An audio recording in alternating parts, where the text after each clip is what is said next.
Please welcome Rachel Peric to the stage.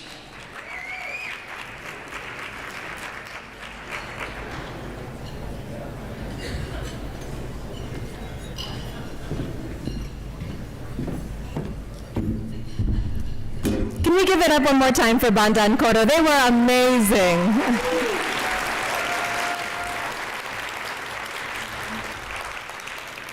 Welcome to Welcoming Interactive. What a mighty room. Can you give yourselves a round of applause? Thank you for being here. Thank you for your leadership. Do we have any elected officials among us? And if you are here, if you could please stand or wave a hand, we want to thank and recognize you as well.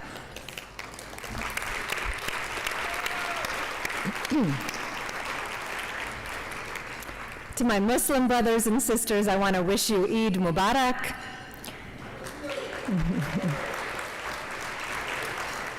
It is so wonderful to be here in the certified welcoming city of Dallas, Texas.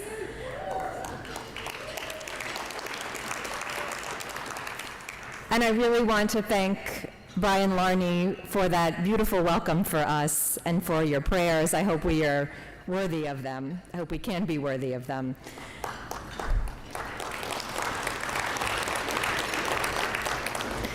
In so many ways, we stand in this long stream of history to begin the process of healing, of reconciliation, and of working to build a society where all of us can truly be equal, where all of us can thrive and belong in the places we call home, no matter where we come from. And so we are gathered here today, 800 strong, in Texas, with a message that welcoming is possible, that welcoming is working, that welcoming is our future, and that welcoming is for all of us. All of us. We are all in.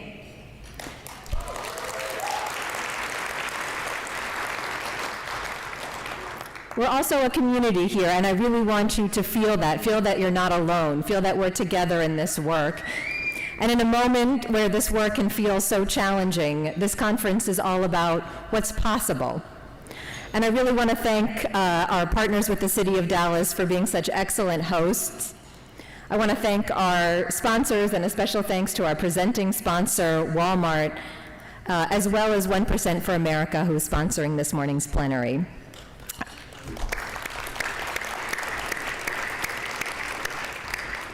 I want to thank all of our partners, speakers, members, and the incredible Welcoming America staff and board for making these few days together possible. How many of you here had a chance to go on some of the community tours yesterday? Were they fun? Did you enjoy them? All right. Well, we're going to come back this morning to hear more about the story of Dallas. But today I want to start on a more personal note, and I want to take you to my grandmother's kitchen table, where I grew up, with the smells of potatoes and onions cooking in the background, while my grandmother would feed me with the food she grew up with, and she would tell me her story of coming to America and the world and the family that she lost in the Holocaust. It was a story that was rooted in the worst of what we can do to one another when we dehumanize each other, much like the tragedies that continue to unfold around the world today, from Gaza to Sudan, and even to what we're seeing today in American politics. These are the bitter stories that grandmothers around the world have been handing down for centuries, while also trying to feed us, nourish us with love and with strength. And that's what those stories were for me. They weren't just filled with hate and with despair, but with good people, people who'd risked their lives to help my grandmother to survive.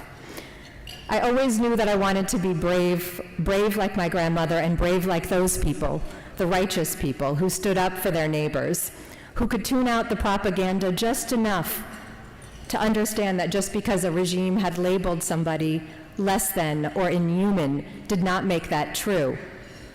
My grandmother was 15 when she said goodbye to her family, set off with a sister, and made up false identities for them so that no one would know that they were Jewish, as they searched for a place far enough away from home where no one would ask them for their papers to prove otherwise.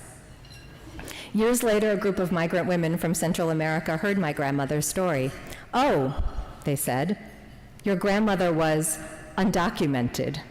She didn't have papers. We understand." And it hit me like a gut punch. Yes, there was a lot about those stories that were different, but at the core was this question of defining a person as legitimate based on a little piece of paper rather than based on their humanity.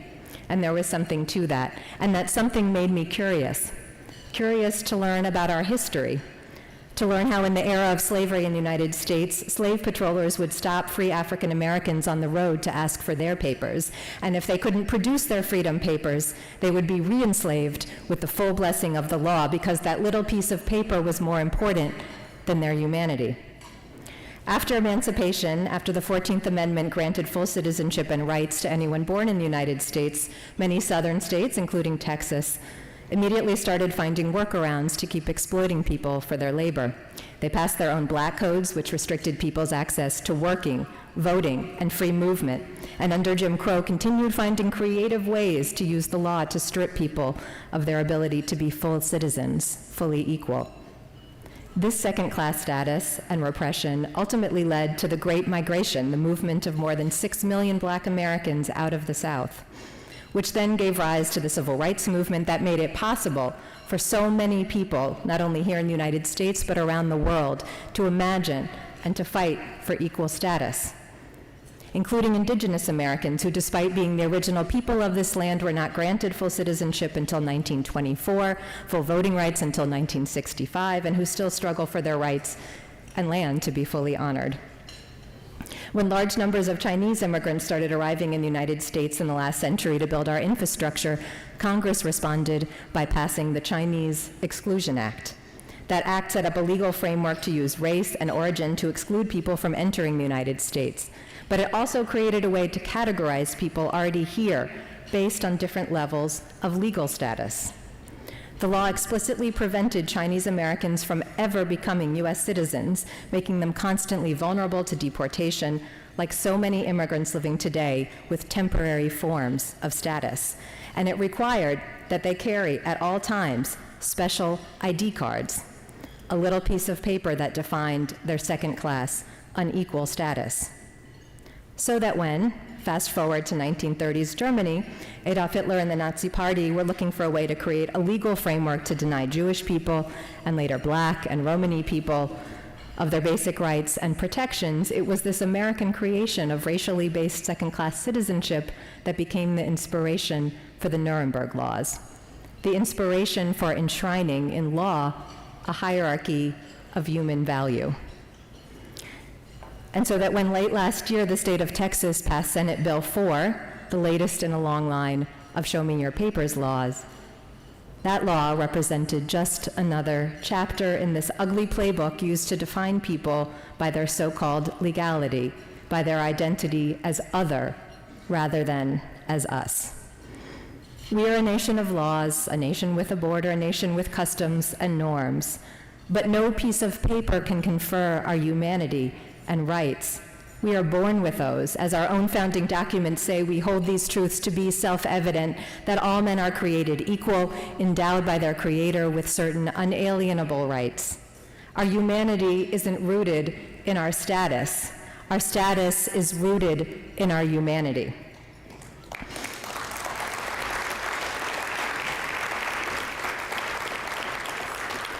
Now, I know it would be so much easier, our jobs would be so much easier if we could just set aside this thorny issue of status and talk about how immigration is great, which it is, how immigrants are great, which immigrants are, how if we could just let in this number, the right ones, the deserving ones, everything would be solved. We could be welcoming.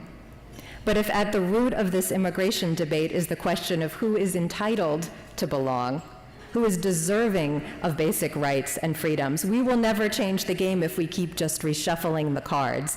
This era's choice of deserving immigrant, safest immigrant, most useful immigrant. The immigration debate will never be resolved if we make it about finding the right people. It's a question of being the right people.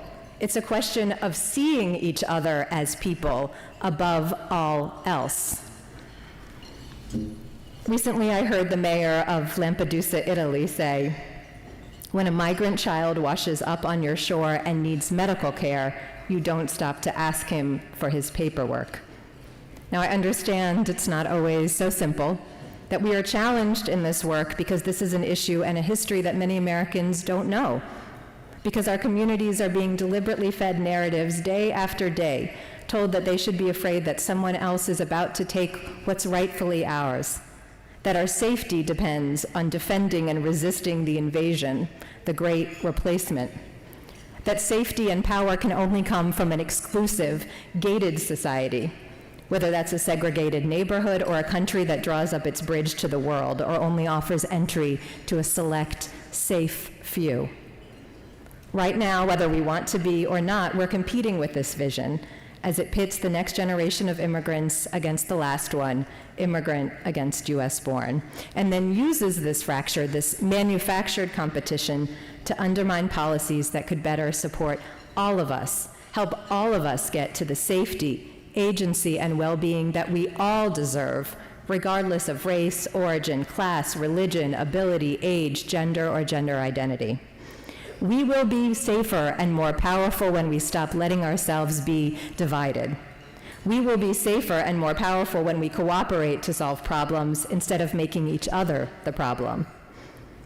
15 years ago, Welcoming America came together around a very simple idea enshrined in our tagline: building a nation of neighbors.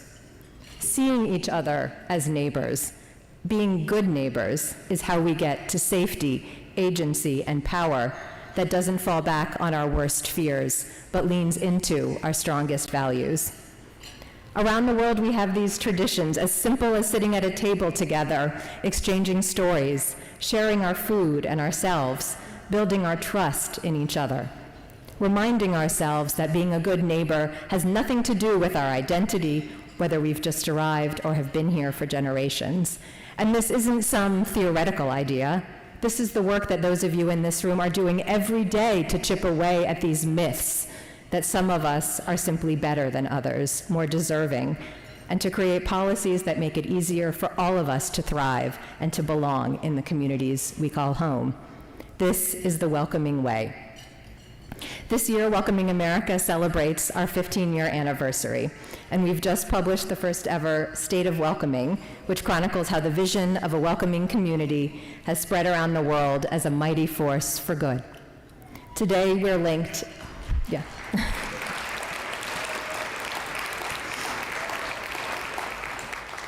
We're linked in a global Welcoming International Alliance, a network that collectively makes up nearly 600 community institutions around the world. And I want to give a special shout out here to our global partners. We have so much to learn from one another. Here in the United States, our members in nearly every state in the nation are building welcoming infrastructure, broad coalitions of business, faith, nonprofit, philanthropy, residents, and government, including well over 100 local government offices and dedicated staff positions that have been stood up over the last decade. Today, 1 in 15 Americans, nearly 22 million people live in a city or county which, like Dallas, has been certified as welcoming, backing up its values with policies and programs. In our founding years, back in the era of the very first Show Me Your Papers laws, we couldn't have imagined such a thing, or imagined that every year more than 1,000 policies and programs are being put in place to bring down barriers to participation and build stronger communities. These welcoming policies and programs that you in this room have created are reinforcing trust and connection in parks, on soccer pitches, in libraries, and in neighbors solving problems together, the foundation of a healthy civic culture. You have strengthened participation in the workforce, revitalized main streets, helped millions of people access capital, open businesses, find employment, and contribute to a thriving economy for all. You've worked to build inclusion, counteract racism and hate, de-escalating fear and making communities more resilient to scapegoating and bigotry, especially as we enter another contentious election season. In communities large and small, rural and urban, your work to make sure that origin, language, race, and status aren't barriers to thriving have made it possible for so many people to benefit from more equitable, more efficient, and more effective public services and from healthier communities for everyone.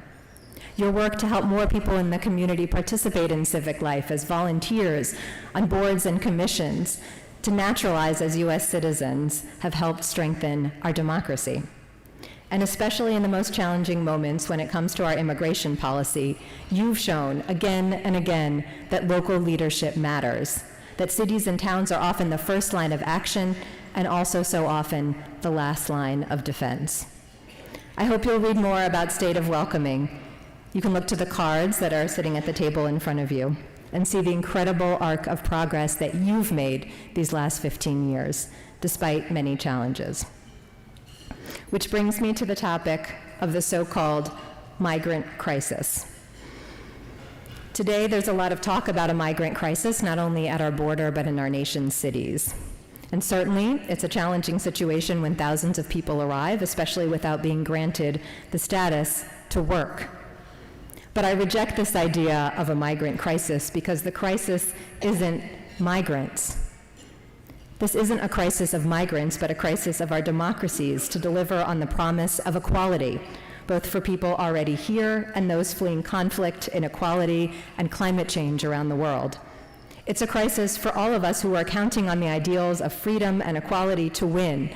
Religious minorities, LGBTQ+ people, people who speak out against oppressive regimes, stateless people, and also people born in this country. Working people, poor people, white people, black people, indigenous people, we are all deserving.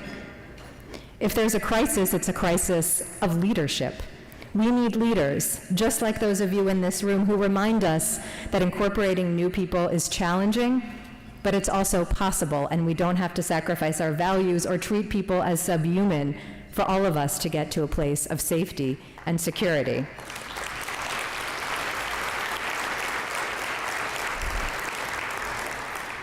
And of prosperity, including a $7 trillion boost in GDP from immigration, according to our Congressional Budget Office. This is a story of abundance. By building welcoming infrastructure, we can capitalize on this opportunity, shift from crisis to capacity, from fear and scarcity to a future that has enough for all of us. Former Nashville Mayor Carl Dean once said, "When immigrants choose your city, that is a great honor." So let us be deserving of this honor and build from a position of strength and abundance. I'm confident that we can because we already are. Because right here in this room, we are showing that welcoming is possible. Welcoming is working. Welcoming is our future, and welcoming is for all of us. This isn't a question of can it be done. It's a question of the courage and conviction to stand steady in moments of deliberate polarization and scapegoating and maintain our North Star, our shared humanity. And we should expect that of our leaders, including our federal government. And I'm delighted that we're going to be joined by senior administration officials as we continue to urge our federal partners to expand their support for this work and to see your leadership, the leadership in this room, as representative of the broad-based constituency that stands behind welcoming values and policy. I want you to feel like heroes. You are my heroes. And for the last 15 years, there's 3 things that you've done that I hope you'll continue doing to keep this movement going stronger and stronger. First, keep widening the circle. A welcoming movement is just that, welcoming, an invitation without judgment for everyone to be part of this work, creating space for the missing conversations and bringing neighbors together to humanize one another. So share your kitchen table stories and then pass the microphone. Secondly, let's keep being clear not only what we're against, but also what we are for. We are for everyone's safety, prosperity, and well-being, and we need to keep educating our communities about why things like status and historical exclusion from opportunity require deliberate efforts to get there. Welcoming is a universal story, and the future of welcoming belongs to all of us. Finally, in a moment where the world wants us to feel defeated, overwhelmed, lonely, and hopeless, let's be the community that we need. Let's extend care, hope, possibility, pragmatism, and joy to each other. And let's keep learning from each other. We have a fantastic conference ahead, and we truly could not have done it without the partnership from the City of Dallas. And I really want to thank especially Assistant City Manager Liz Cedillo-Pereira and her team, Cristina da Silva, Yolanda, Adriana, Schwendin. Thank you all so much for being such gracious hosts.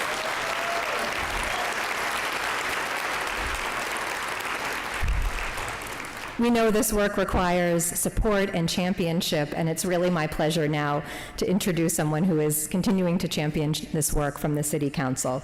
Deputy Mayor Pro Tem Jaime Resendez was elected to Dallas City Council in 2019. Born and raised in the Pleasant Grove area of Southeast Dallas, like many others, he grew up in an economically disadvantaged household. His parents worked hard to make a living, but still struggled to make ends meet. After high school, with no money for college, he enlisted in the U.S. Army before graduating and served for 8 years as an engineer, including a year-long tour of duty in Baghdad, Iraq.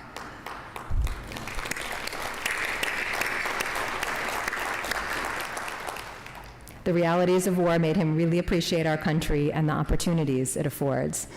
Upon returning from Iraq, Jaime went on to earn degrees with honors from Eastfield Community College and the University of North Texas at Dallas, and then a law degree from the University of Texas Law School. He's been recognized with numerous awards, medals, and scholarships throughout his military and educational careers, and I hope we can honor and thank him today not only for service to country, but service to the City of Dallas and to all of us in this room who are looking to your work as a beacon. So please welcome Deputy Mayor Pro Tem Jaime Resendez.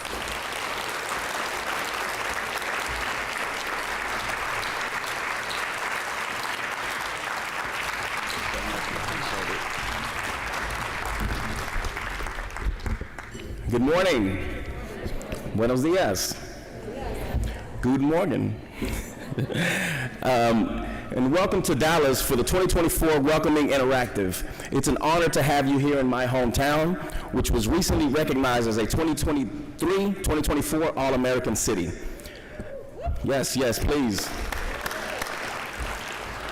As a Dallas City Council member and proud native of Dallas, I'm thrilled to stand before you to celebrate our community's richness and diversity with you all. I want to express my heartfelt gratitude to my friend, former Mayor Mike Rawlings, and our city's most legendary basketball player, Mr. Dirk Nowitzki, for gracing us with their presence today. Yes, please.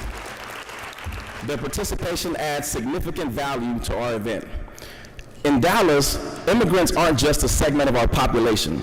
They're integral to our society's fabric. They contribute immensely to our economy, culture, and collective identity, fostering inclusivity and enriching our communities in countless ways. According to the American Immigrant Council, immigrants collectively contributed $1.6 billion to federal taxes and $900.6 million to state and local taxes. They're active taxpayers, playing an indispensable role in fostering the vitality and advancement of our city. However, beyond their economic impact, immigrants enrich our cultural tapestry, bringing traditions, languages, and perspectives that make Dallas vibrant and dynamic. As stewards of our city, it's our responsibility to ensure all residents, regardless of immigration status, feel safe, valued, and included. I commend the Office of Equity and Inclusion, Welcoming Communities and Immigrant Affairs for leading this critical priority. This commitment is deeply personal to me. My own parents were once undocumented immigrants who sought a better life for themselves and their children. Witnessing their resilience and hard work, I'm reminded of the countless immigrant families striving for a brighter future. Reflecting on my journey, from serving in the military to becoming an attorney and now an elected official, I'm reminded of the countless undocumented immigrants who, like my parents, have children born and raised in this country. Yet, they often face unjust scrutiny and discrimination, despite contributing to this country in profound ways. As I stated, this issue is deeply personal to me. When I was 17 years old, my parents supported my decision to enlist in the military by signing the contract that I couldn't sign alone since I wasn't an adult at the time, highlighting the sacrifices immigrant families make for this country. While I served in Iraq, their unwavering support fueled my dreams exemplifying true civic engagement in the pursuit of the American dream. Not only that, but I served in Baghdad with immigrants and a non-citizen, so our immigrant brothers and sisters are also fighting this country's wars. As a city council member, I'm committed to fostering leadership that reflects Dallas's diversity.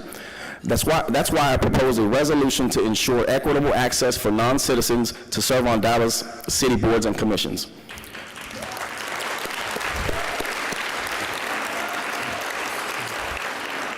In closing, let's remember the humanity behind the statistics and embrace the diversity that defines us as a city and a nation. Thank you for being in Dallas, and I look forward to the meaningful discussions and collaborations ahead. Thank you.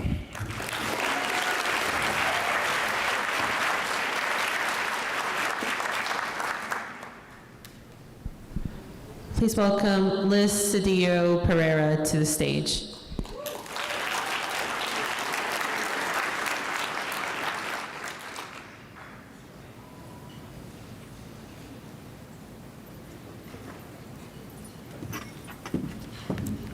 Well, good morning. Buenos dias. Liz Cedillo-Pereira, serving as Assistant City Manager for the City of Dallas. On behalf of the city staff, we want to thank our council member, Jaime Resendez, for providing that wonderful welcome to get us kick-started for the day, as well as all of you for being here after such an incredible quinceañera last evening. You woke up nice and early, and all the seats are filling, and that's quite impressive. As we get ready for the fireside chat component of the plenary, I'm going to ask that the chairs be seated at the stage here so that we can get mic'd and get our special guests up here. I'd also like to thank Patricia Blasquez for helping to organize this next session and conversation. I'd like to thank Brian Larmy, who provided the land acknowledgement, as well as Bandancoro, who provided the African dance session this morning. It was truly invigorating. And yes, thank you. And they're just not any ordinary folks that we have invited. They are true members of our community, leaders, what we call our partners at the City of Dallas Office of Equity and Inclusion. Mr. Larmy and members of his community provided the land acknowledgement that sits inside our racial equity plan, and we're forever grateful for that. As well as Bandancoro, who is a member of our Office of Arts and Culture ecosystem as a community artist program. They perform with the assistance of some of the funds that we receive from the city, as well as our hot tax. And if you want to know about that, that's really quite an indispensable way of promoting arts and culture within our city's ecosystem. So thank you both for being here. And thank you for coming to this special fireside chat.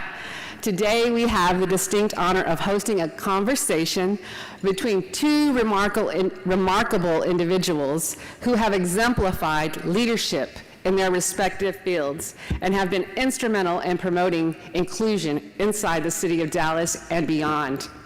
Mayor Rawlings is a visionary leader who served as our 61st mayor of Dallas and the longest serving member in 57 years. And if you work at the city of Dallas, you know how much sacrifice that is. Thank you, Mayor Rawlings. During his time, thank you. During his service, he concentrated on catalyzing economic growth in our historically disinvested area of southern Dallas, and we're seeing the fruits of those efforts bear through his Growth South initiative. Additionally, he prioritized working with our public school officials to promote public education, address poverty and domestic violence at their root, expand park facilities, enhancing the city's global reputation, and transforming Dallas into a premier destination for the artists, young professionals, families, and corporations. Have you visited our arts center here at downtown Dallas? Mayor Rawlings was quite instrumental in the development of the Arts District in Dallas. Not only that, Mayor Rawlings, you were instrumental in establishing the Office of Welcoming Communities and Immigrant Affairs.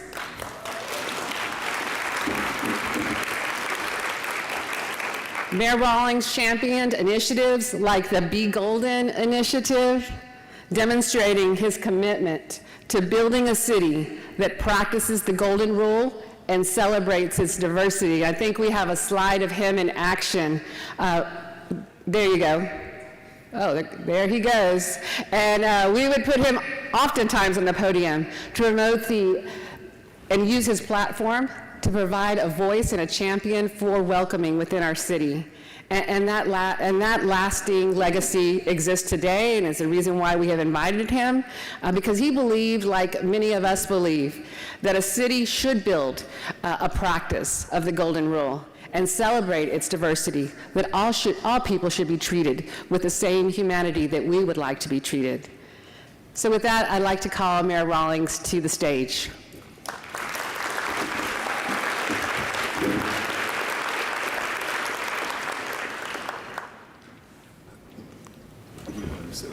You can sit wherever you'd like, sir.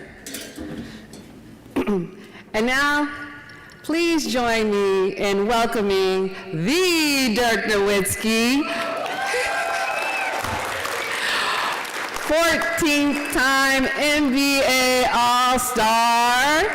How about the Mavs last night, Dirk? Sorry about that, Miami.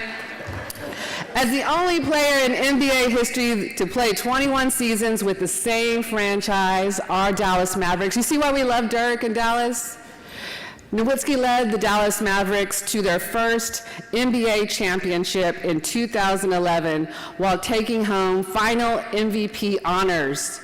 In 2006-2007, he was named the league's MVP, finishing his career as the NBA's 6th all-time leading scorer, and was enshrined in the Naismith Basketball Hall of Fame as a member of the class of 2023. Off the court, Dirk, can I call you Dirk? Okay, thank you. Started the Dirk, it says Nowitzki, but everybody calls him Dirk, right? Yeah, everybody calls him Dirk. Started the Dirk Nowitzki Foundation in 2001 and awards grants annually to organizations focusing on children's well-being, health, and education. And if we could put the slide up so I could just illustrate how hardcore, the family of the Cedillo-Pereiras are of the Mavs. That was 2011. We took our kids to Sports Academy following the NBA championship game where we won in Miami. And yeah, my kid was 3 years old at the time. Now he's 17. Please stand, young man. Still a hardcore Mavs fan that goes to the games with his dad, and was so excited to have recently met Dirk at the FIFA World Cup announcement recently. So thank you, Dirk. Thank you for all you do for our community, that you continue to do, that you made time to be here with us. Would you please join us at the stage so we can get this conversation going?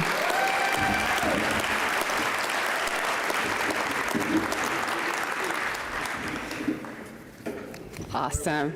Wherever you like, Dirk. Okay. Is that high enough for you? I'm sorry. Okay.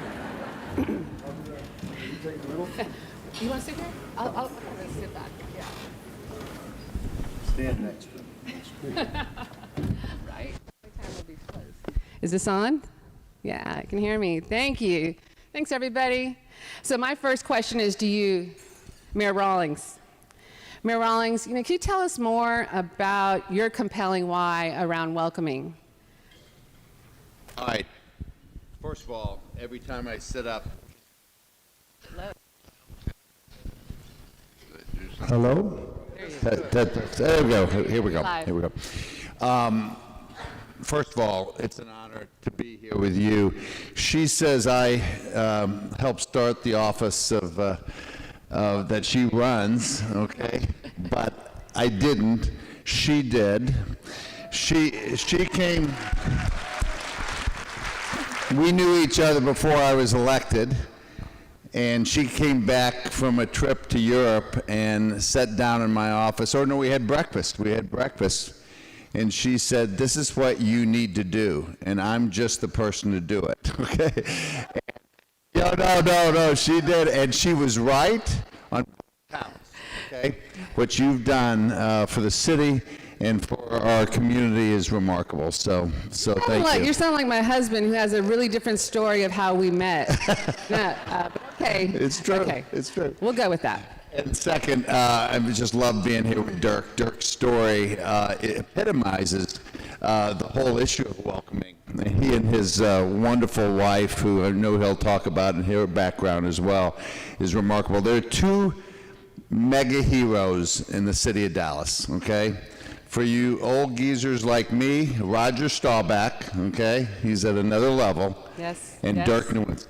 Okay. Yes. And to have him be here today says how important this issue is to him. So thank you, Dirk, for being here. Okay. Look, this was important to me for a couple of reasons. Okay. Mm-hmm. One, personally, and second, philosophically. Personally, I knew it was going to be good for economics, okay, but a lot of things are always thrown, economics is good for economics. Personally, it's just more fun to be welcoming, okay, and diverse. It just, being mayor can be boring, okay, and we can just be a little, but to go to our communities throughout the city and meet different people from different backgrounds, it was just a lot of fun, and I like that, okay? And so, in fact, okay, I'll come back to this because I have another personal thing to tell you. The second is philosophical, okay? Actually, theological.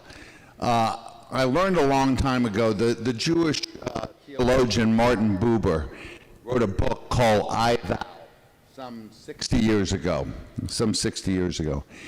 And the premise was this, that we define ourselves by how we define the other, okay? If I treat you like a grocery store clerk and I'm just trying to get out it and they please just do this so I could go over there and use the machine and I could get out, okay? You become an it, okay?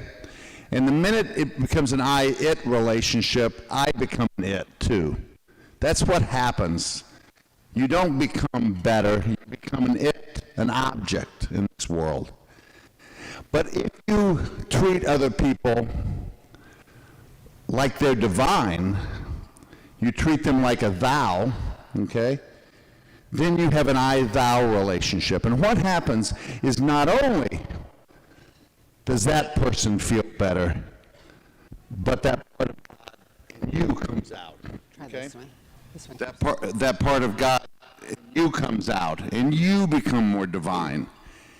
And it's that philosophical thing that I think makes our city stronger. I'm so proud that we won that award and got certified, because I think we're an I-thou city, and it's not only fun, but I think it's more vibrant for all of us. We took a picture from your archives. I don't know if we could put it up on the screen.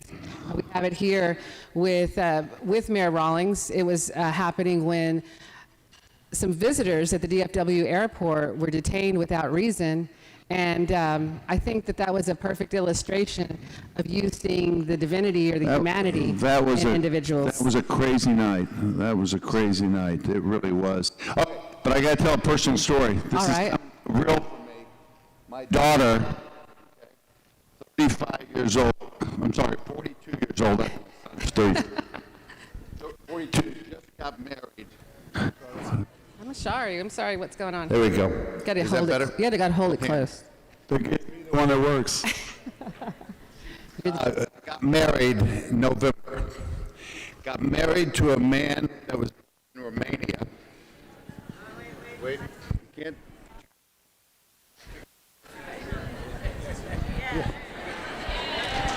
Hello. There we go. All right, I got to tell the story before you talk, Dirk. Anyway, my daughter, 42 years old, gets married in November. She gets married to a guy from Romania, was born in Romania, okay? Romania, Bucharest. Let me tell you, he came when he was 8 years old. His father escaped communist Romania, went and somehow, it's a long story, got with Catholic Charities. Great organization. Catholic Charities gives him a choice to come to America without his family, one of three places, New York City, LA, or Dallas. He says, well, I watch Dallas on TV, so I'm coming to Dallas. Catholic Charities brings him in, acclimates him, and raises their son to become my son-in-law.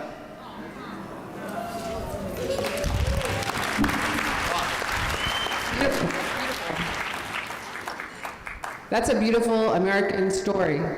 And as a former staff attorney for Catholic Charities, I really like it. Yeah. Thank you. Okay, I'm turning to Dirk now. Dirk, you know, everybody knows in Dallas, we know you as our GOAT. Yes. Dirk, tell us, who's your GOAT? It's got to be the right distance, I think. Who's your GOAT? Go over there, yeah. In real life. In real life. Well, first of all, welcome. Thank you for having me today. I would say my first GOAT was my dad. He was my role model. He was a sports guy as well. He played handball and tennis, and so my family was really sportive, and they really got my journey towards sports started. Supporting me, letting me play 3-4 sports at a time, driving me every weekend, sacrificing, putting their lives on hold for a long, long time. So my dad was really my true role model and my first GOAT in life. And then as I got older, of course, the parents get a little uncooler. So I had other GOATs, including Michael Jordan and other role models that I thrive to be like or play like. But my dad really got that whole journey of sports started. That's great. Hello? Should we do like this? Hello? Did you hear that, son? His dad. His dad was his GOAT. Did you hear that? And then Michael Jordan, you know, just somebody we all know.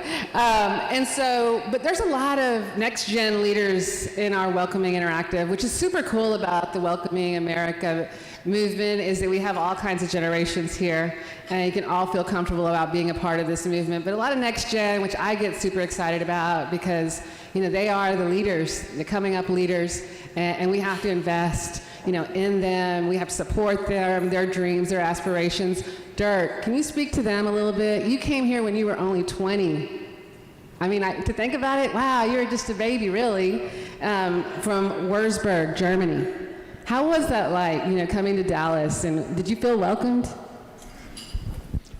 Yeah, so it was quite the journey. Obviously, in a way, the world got smaller now. With internet, with social media, you kind of Google a place and you know what it's looking like.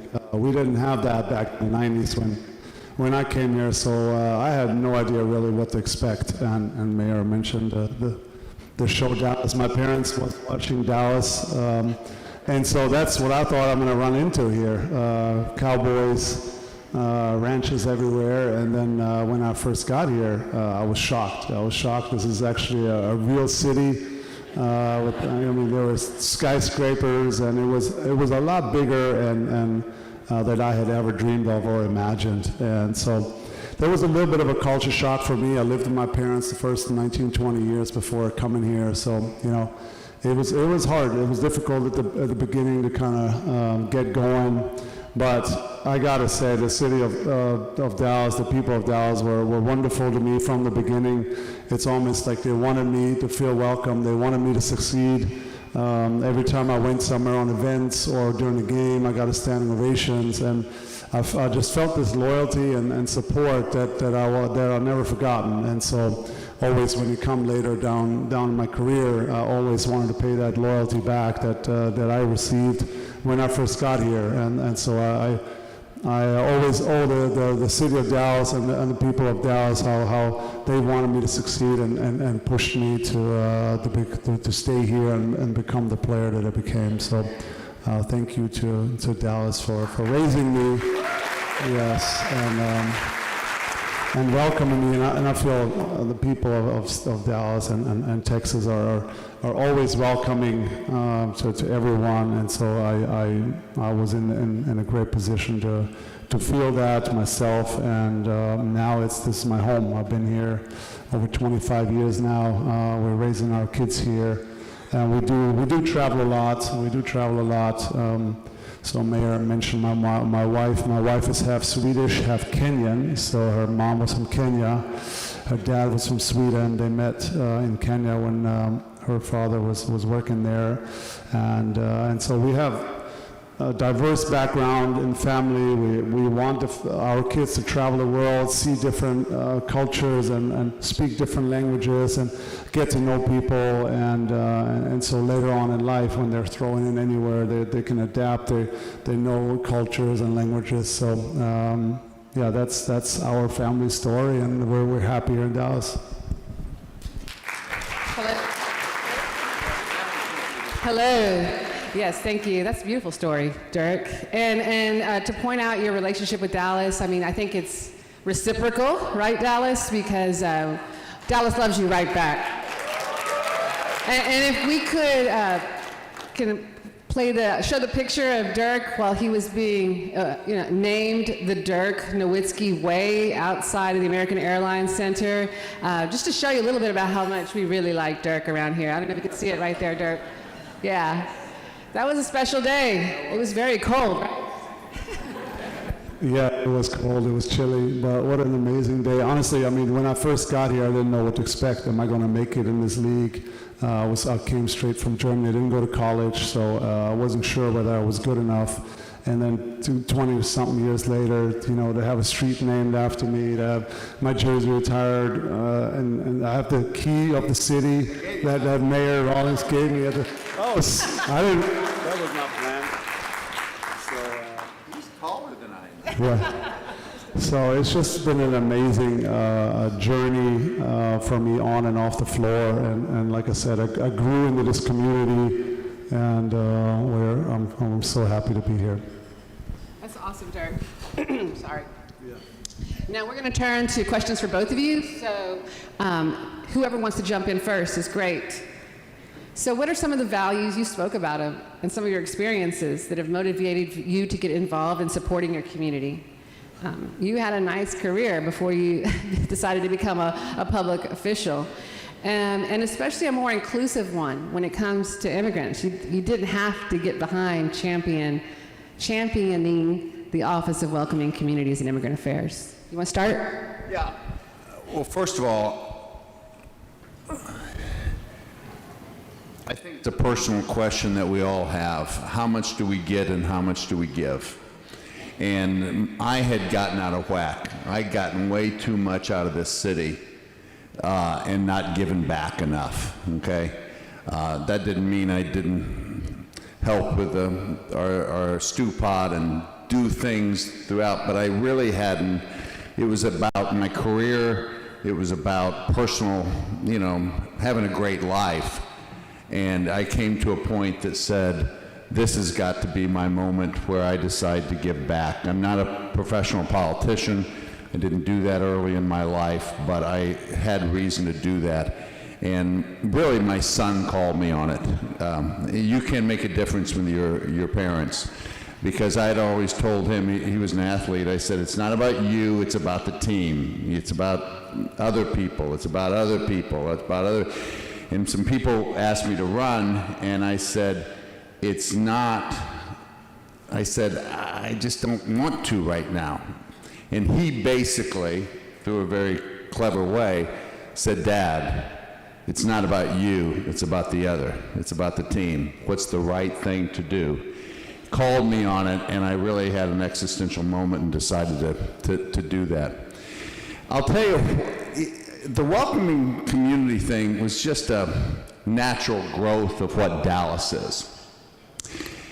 Every time I make a speech, or made a speech being mayor, I would have people raise their hand if they were born and raised in the city of Dallas. Liz, you were, okay? You were born and raised. Every speech, there was always about 10 to 15% of people that raised their hand. Everybody else came from other places like Dirk and me. I went to college in Boston. I didn't grow up in Dallas. I came here. And I started thinking about Ross Perot coming from Texarkana, and Carl Hobbitzel coming from St. Louis, and Eric Johnson, the starter of TI, coming from New Jersey. It was a place that everybody... There we go, do it close. I realized we were California in the gold rush. And people were coming, and you said it's a compliment when migrants want to come to your city, and I saw that, and I saw so many people coming.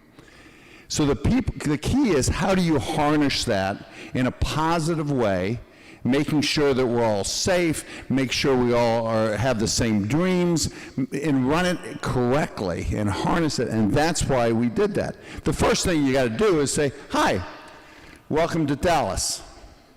Pretty simple little thing, and that's what we try to do. You get into policies, you get into questions, but that is the most important thing, because we wanted them to come here and not San Francisco and not Miami, not Atlanta. Oh, we had a big competition with Atlanta. I'm sure somebody's here, okay? They got the Olympics, we didn't. We wanted to welcome more people here. And so it was a growth opportunity, and that's why I did it.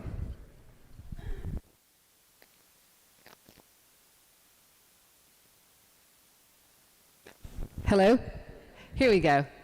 So you both were those guys that have those bumper stickers that said, I wasn't born here, but I got here as soon as I could. Yeah.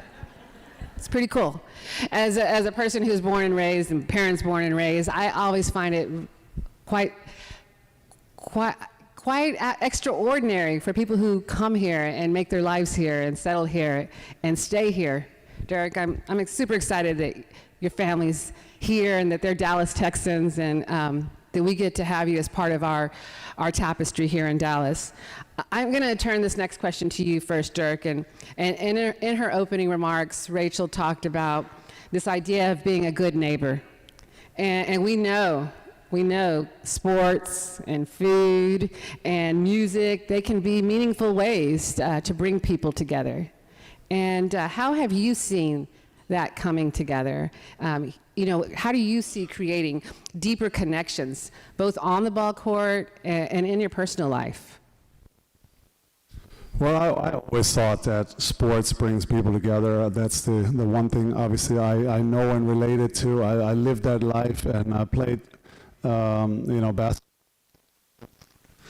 team sports, since I was, 12 years old. And I remember, I don't know if you guys remember, but there in the 90s, there was a bad war in Yugoslavia, and Yugoslavia was breaking apart. And so a lot of, Serbians, Croatians, a lot of people came to Germany. And so, we were welcoming, and I was living that life. We were welcoming, folks that left a war-ridden country, and they were all playing with us. We were on one team. We had one goal, and that's to win.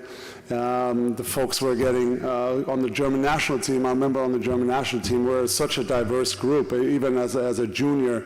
So I always felt that sports, connects people and gets rid of boundaries, and at the end of the day, it lets you come together for one common goal. So I always loved that aspect of sports, and that's why I encourage all sorts of children to get into sports. It doesn't have to be professional down the line, but play sports, get to know other people from all over the world, and you can learn so much from different cultures and from different people. So I encourage all kids to get into sports and get to know different people. And Dirk, it's been super exciting to have you be a champion for the FIFA World Cup, coming to Dallas, and receiving more games than any other city, and we couldn't have done that without you, Dirk. So thank you for doing that for us. Yeah, we're looking forward to it.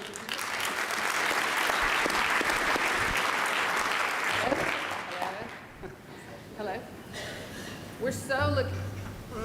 All right. We do, Dirk. We're so looking forward to hosting people from around the globe in 2026, and hope some of you come back for it. So we're getting to the end of our conversation here, and I'd like, if you will, to put the picture from the archive with the City of Dallas Welcoming Task Force with Mayor Rawlings when we celebrated the adoption of the first ever Welcoming Strategic Plan by our mayor and city council. It was quite a day of celebration with just a few people, 85 members of our task force in Dallas who helped us develop that plan and shepherd it through. And now we're working on a 2.0, Mayor and Dirk, so hopefully we can get your input on that too. But you know, what are your highest hopes for a welcoming America?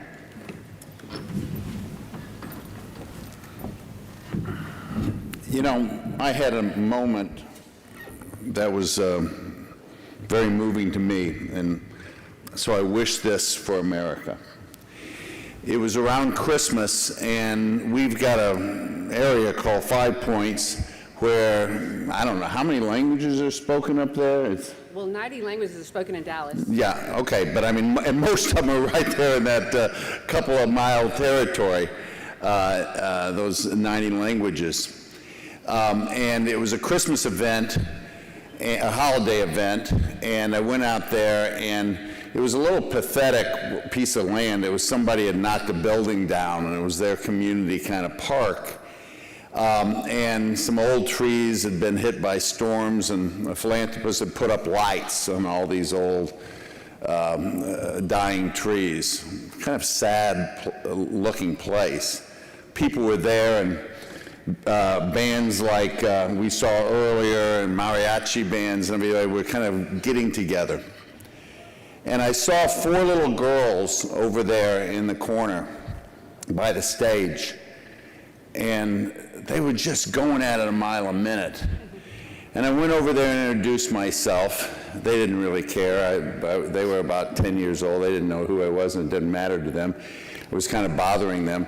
And I asked them where they're from, and one was from Ghana, and one was from Guatemala, and one was from China, and the other was from Vietnam. Every one of them looked so different than the others, but they were besties, okay? They were besties with, and you know what they were doing? They were so fascinated with their phones, and they were talking. It was like, get away, we're playing with our phones. And at that moment, I realized in 16 years, they were going to continue to be besties in our city. And I hope, and my dream for America is to continue to grow in a unified way. We can choose to be unifiers or dividers. And it comes back to how we treat the other person. And there are a lot of people we don't like. We don't agree with them. And we kind of post something and kind of divide our country. Or we can say, your thoughts aren't my thoughts, but we're Americans and we're going to come together. And that's my dream for this place. Thank you.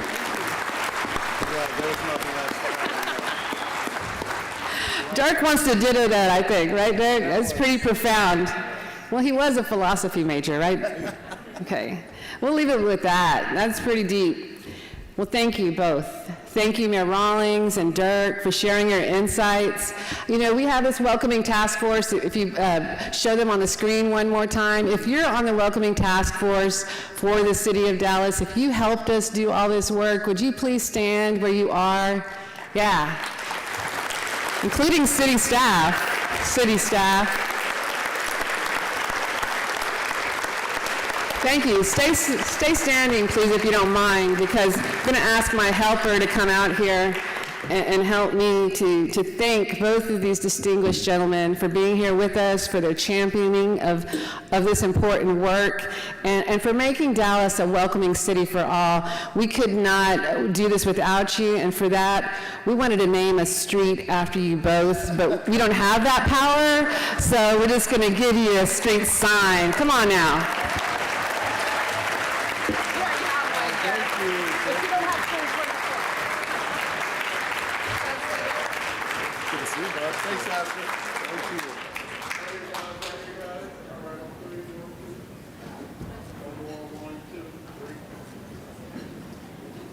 Awesome. Have a great conference. Thank you.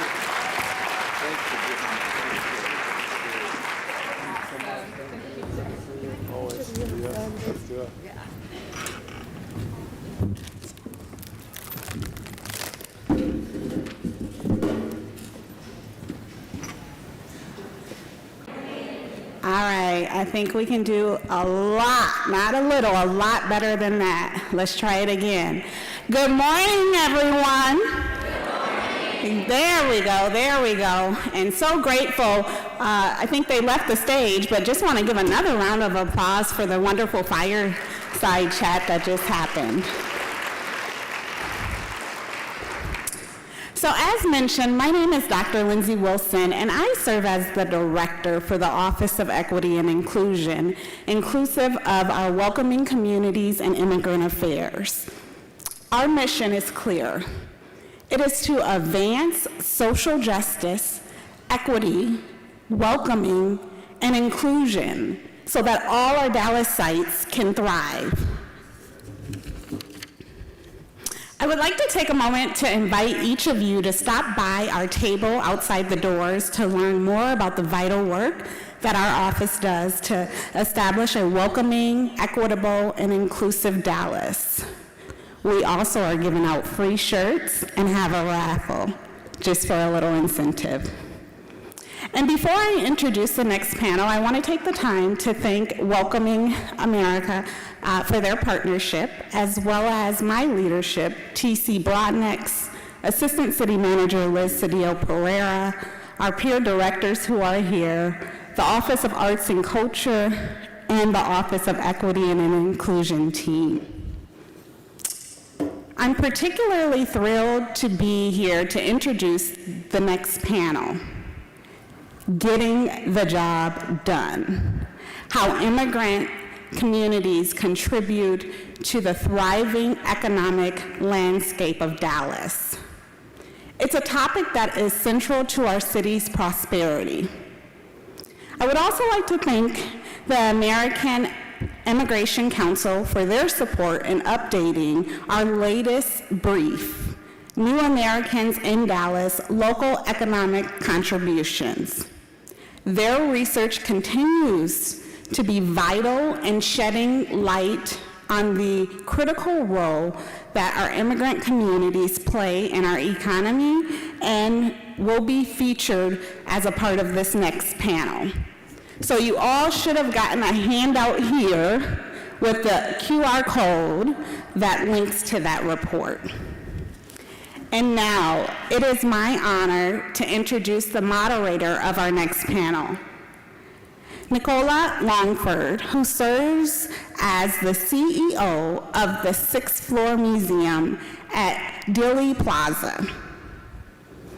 Mrs. Longford's extensive career in major history museums, her commitment to bridging gaps, and her passion for making history accessible to diverse audiences makes her the perfect guide for our next discussion. She has received her Master's of Arts in Anthropology from the College of William and Mary and hails from Kent, New England. With that being said, please join me in welcoming Mrs. Longford to the stage.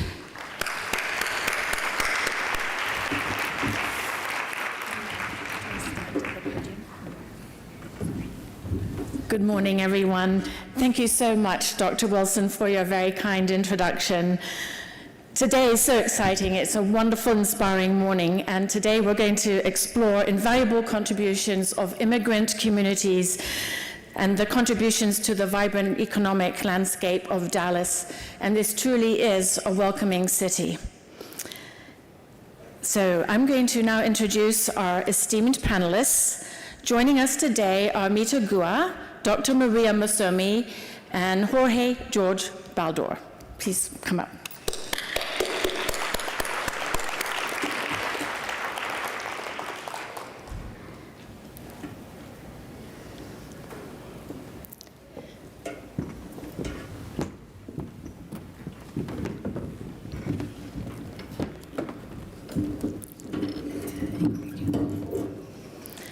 Mita Guha hails from India, where she was both born and raised.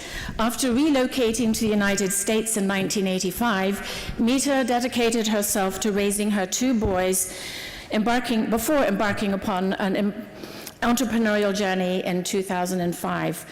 Today, her business, Limitless Office Products, stands as a testament to her dedication and commitment to both her community and to her employees. Dr. Maria Mosomi, originally born in Tanzania, brings over 17 years of nursing experience in psychiatry and neurotelemetry, with a focus on comprehensive patient-centric care. As a founder and CEO of Texas Advanced Behavioral Health, Maria is deeply passionate about healthcare, community empowerment, and leadership, making her a valuable voice in our discussion today. And Jorge Balbador was born in Havana, Cuba. He's a graduate of Southern Methodist University and is a visionary leader in Dallas, very inspirational. Through initiatives like Latino Arts Project and After 8 to Educate, Jorge has demonstrated his unwavering commitment to empowering immigrant communities and fostering the next generation of leaders. Jorge, you're first. Should I stand up here or should I move over here? Come on, yeah, we'll share a bike. We'll share a bike. Okay. Jorge, George. Yesterday's community tours showcased Dallas' vibrant arts and cultural scene, particularly emphasizing its impact on engaging immigrant communities. Could you please share your perspective on how immigrants influence the local arts landscape in Dallas? Yes, thank you everyone for being here. I do want to say that for an international city, a city that really wants to portray itself as outreaching, public art is one of the ways where you can identify that. In the city of Dallas, we have a lot of different areas where that has been the case. We have a commitment from the city and from the county. The city has an institution called Latino Cultural Center that is designed by a Mexican architect, Ricardo Legareto, that is a public space that gives opportunities for local artists and national, international artists to portray art, basically with the Latino influence. The County of Dallas has just made a huge commitment. There's a Dallas County government building that's on Jefferson, which is the main street in the Latino area in Southwest Dallas. That's a LEED certified building that was just erected about a year ago. All of the art in that facility is Latino art, and it features 5 local artists to do that. So it's a support of artists that are local artists, but it's become an art destination place and part of the public art commitment that we have in our community here. Our organization, Latino Arts Project, currently has an exhibit at the Irving Museum, Archives and Museum, and it is about immigrants that are crossing the border and those that have lost their lives and are losing their lives in that journey. So, you know, there are a lot of art outlets that we can find that really weren't the case a few years ago in the city. What we're finding is a commitment from the public-private sector to continue that.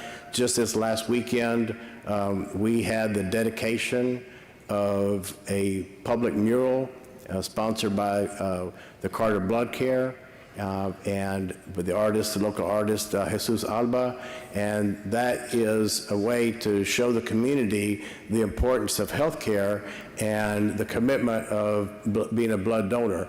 So art is also a way to get public messages out, but it's in a greater picture, it's a way for communities to understand the cultural diversity and the pride that we take in all different activities. Yep. Thank you. Mita.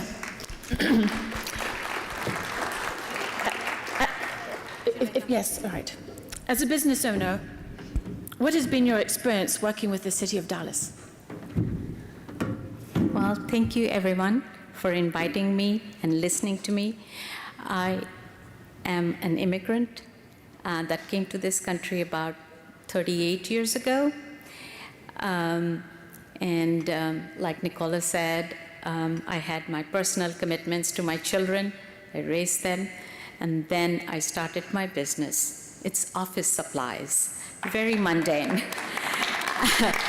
And then, when I first started, believe me, there were more no's than yes. I started with small businesses, supplying them with paper, office products, ink and toner and stuff like that, till I had the confidence of trying to go to bigger organizations. One of them was the City of Dallas, because it had a very welcoming stance towards small businesses. And I attended multiple seminars over the years just to find out what I need to do, how do I get in to be one of their vendors.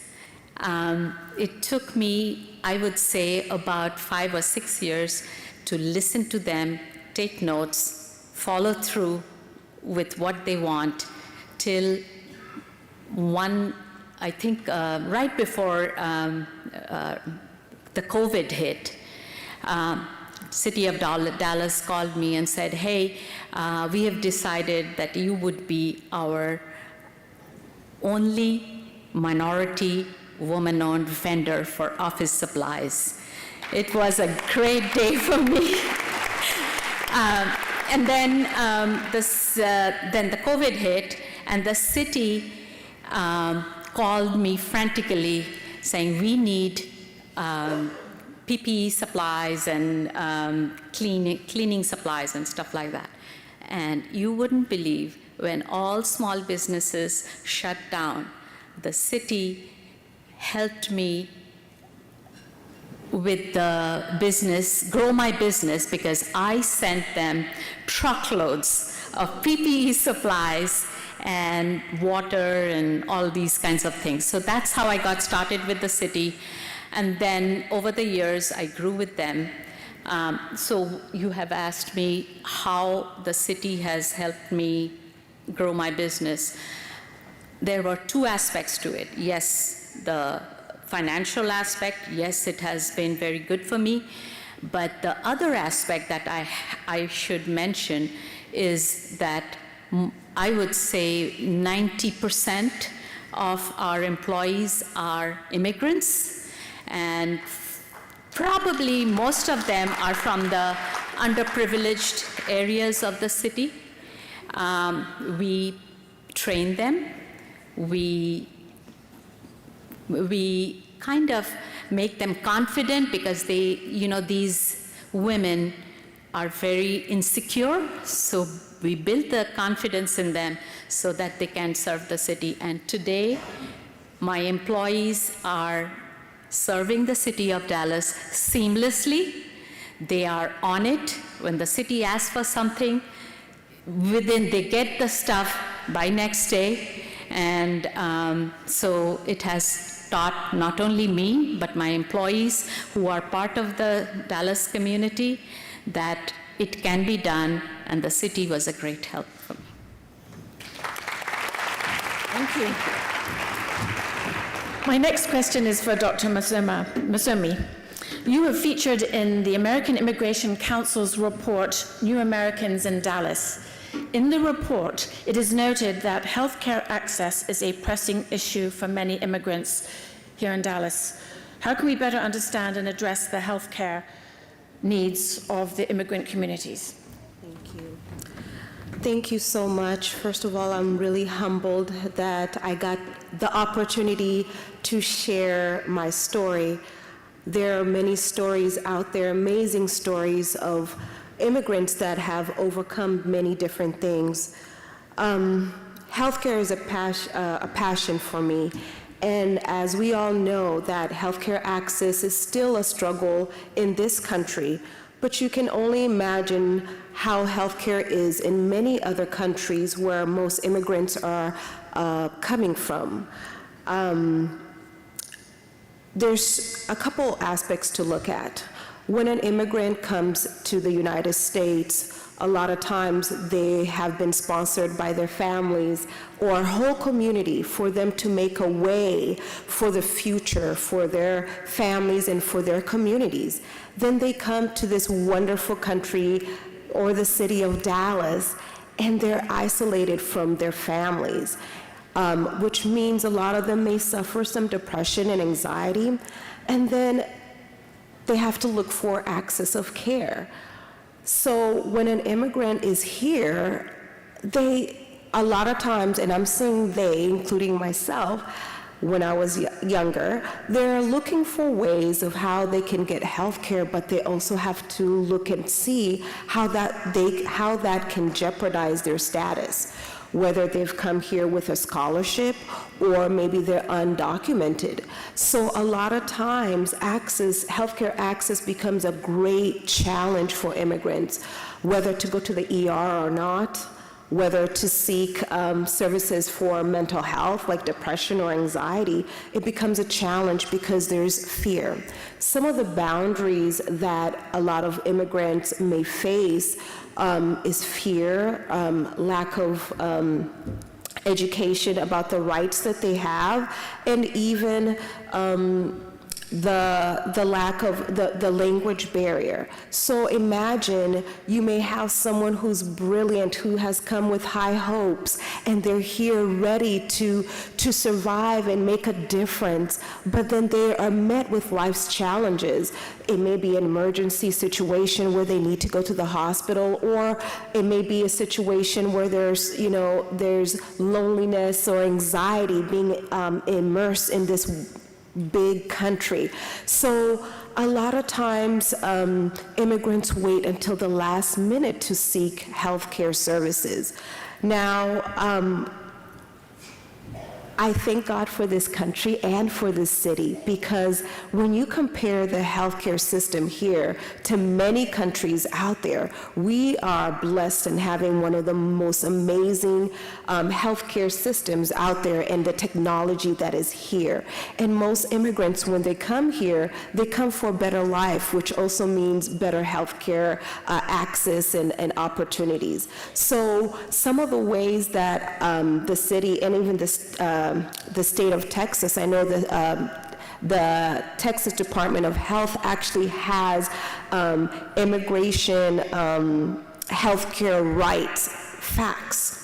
It was published, I think, in 2019, where it actually addresses different rights so immigrants know that if they go to the hospital, they will get the care that they need. That if they go to a clinic, to a doctor's office, no one is going to try to report them, especially if they're undocumented. And those who have scholarships or have different statuses, they can still get health care without it affecting their status. So this is a great big challenge. But I know that with forums such as this, we can discuss those challenges and see how we can help our communities and how we can help immigrants be able to get just the basic needs of healthcare. Thank you so much. Jorge? The Latino Arts Project has been instrumental in cultivating Latino leadership and entrepreneurship. Could you please shed light on how your programs have empowered and continue to empower immigrant communities and foster growth of future leaders? Well, we talk a lot about the immigrant experience, but what we also should think about, I think, is that to get beyond the immigrant initial stage of arriving and getting settled in, longer term, we really, I think, should focus on not just economic, but political power that comes from unity and from understanding that being part of the system means participating and being, intentional in that power. Until we get economic equity, the rest is not really going to come along. So I think we have to be intentional in doing that. We started the Latino Center for Leadership Development a few years ago. Before the pandemic, we had 3 classes, the cohorts, and out of that, we've had 10 elected officials. One was our assistant deputy pro mayor, Jaime Resendez, who was just here this morning. So that's a result of that leadership training. I think it's important that we're intentional in doing that, but we also need to look around because there's a lot of need, particularly in the immigrant community, but in all communities of color in particular. 7 years ago, we took a former elementary school that had been abandoned. It was in the Fair Park area in the southern region of Dallas, and we converted it into a shelter for homeless high school students. It operates with 35 beds, which equates to about 250 youth annually that get placed in foster care, foster homes. But then there's a drop-in center for 14 to 21-year-olds that last year alone we did 33,000 services. So this is done without federal, state, city funds. So this is something that sometimes, you wait for a project to happen and you wait for things to take place and you just do it and make sure it gets done and keep the focus on that. So, we as we go through the city, we see all the growth and economic development. We see a lot of the things that Dallas is offering, and it's a great city for that. But we also need to look, not just at the skyscrapers up, but we need to look eye level and below where we can see the people we have in the city that are homeless. They're living in cars and under the bridges. And so those people are important for our community as well. They all are part of our community. So as we continue to grow and think about ways to advance, we need to make sure that as we have one hand stretching forward, we have another one back so that we all grow together. Thank you.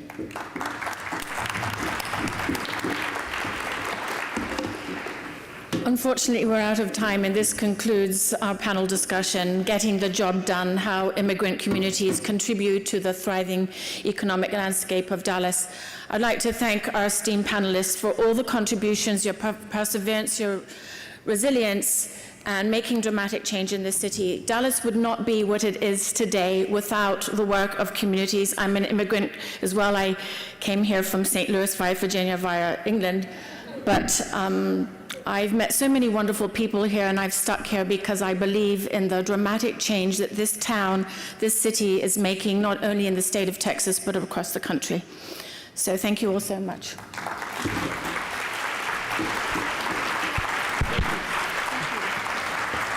Please welcome Daniel Valdez to the stage. Thank you.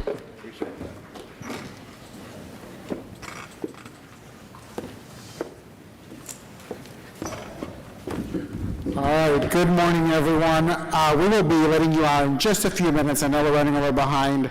And also, I just want to apologize for all of the audio issues. We are going to be working on that, so for the next plenary, we should have a much smoother panels, discussions, and get that all worked out. I'm Daniel Valdez. I serve as Welcoming America's Chief External Affairs Officer. I am just really excited to see all of you here today. I am here to introduce you all to one of our sponsors who has made this plenary possible, 1% for America. Our sponsors play a really big role in ensuring that we have the resources to put on this event and to help us keep cost as low as we can for all of our participants. So we really want to thank 1% for America for being the official sponsor for this opening plenary. So a huge round of applause to them. Joining us here is Brenda Loya, Chief Operating Officer of Blue Hub Capital, and she is also the President of Blue Hub Managed Assets. Brenda has an impressive career, and you can check her entire bio and profile on the CVEN app. But just a quick, short snippet about some of the things that she's doing.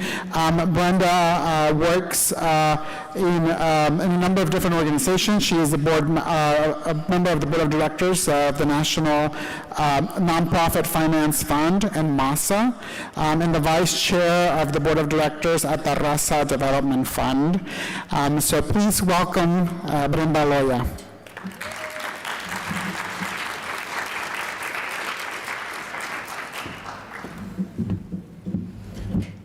Good morning, buenos dias, everybody. Thank you for having me. It's so great to be here in the great state of Texas, my home state, a place that I love. As Daniel mentioned, my name is Brenda Loya, and I'm the Chief Operating Officer of 1% for America, a nonprofit that removes the barriers to citizenship by providing 1% interest rate loans to cover the cost of the application. We take great pride in standing with Welcoming America today and all of you as we all advocate for immigrant inclusion and engagement. Like so many of you and like so many that have joined us today on this stage, I am very grateful to be part of the journey that we're celebrating today. I grew up in El Paso on the border. I'm sure there's many of El Pasoans here or people who have visited the border. And it's my roots. So I've been incredibly committed to immigrants and the cause. As a daughter of Mexican immigrants who worked hard, both as a carpenter, my father and my mother, who started out as house cleaner, they worked hard for their own citizenship and together became contributors to this economy by starting their own small business. So, I come from a long line of immigrants and people who are focused. And I felt deeply connected to the immigrant experience, our strength in adversity, our dedication to lifting up our communities, our unwavering love for family, and our boundless capacity to dream for a brighter tomorrow. I mean, that's who we are. So I'm grateful for my family for encouraging me to pursue my passion and to define my vision, a vision advocating for change in the institutions that have constrained immigrants for decades. Being back here in Texas, it's a poignant reminder of how far we have come and the challenges ahead. We are living in a time of harmful rhetoric, and if you're anything like me, the words feel personal. The obstacles we face, both financially and socially, are daunting. The hurdles of citizenship are not just financial. They are exacerbated by the rhetoric that seek to diminish our contributions and our worth. When immigrants thrive, we thrive. That's the spirit of the country. This is why 1% for America was founded in 2021, to break down the financial barriers that are roadblocks for so many, particularly at the final stages of the citizenship journey. We believe in building a financially resilient and empowered community. I want to thank Welcoming Interactive and Welcoming America staff for having me here today as we convene, learn, and share our own experiences. I look forward to speaking with as many of you as possible and to share more about the work that we do and the ways that we can work together to create a world in which we belong, prosper, and thrive. Thank you.